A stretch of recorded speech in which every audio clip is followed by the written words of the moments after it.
ഒരു ദിവസം പുലർച്ചയ്ക്ക് Leo Tolstoy ഒരു പള്ളിയിൽ ചെന്നപ്പോൾ അവിടെ നിന്ന് ഒരാൾ ഉറക്കെ പ്രാർത്ഥിക്കുകയായിരുന്നു. അദ്ദേഹത്തിൻ്റെ പ്രാർത്ഥന ഇങ്ങനെയായിരുന്നു: ദൈവമേ, ഞാനൊരു പാപിയാണ്, നീ എന്നോട് ക്ഷമിക്കണമേ, ഇല്ലെങ്കിൽ എനിക്ക് രക്ഷയില്ല.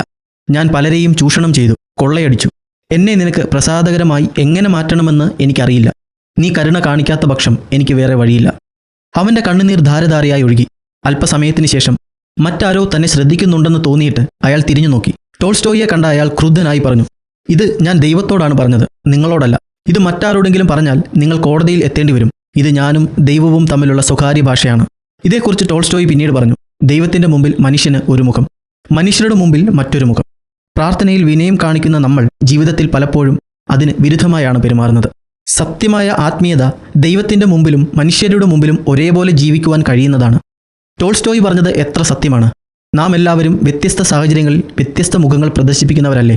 ദൈവത്തോട് വിനീതരായി സംസാരിക്കുന്ന നാം മറ്റുള്ളവരോട് എത്ര ധാർഷ്ട്യമായിട്ടാണ് സംസാരിക്കുന്നത്.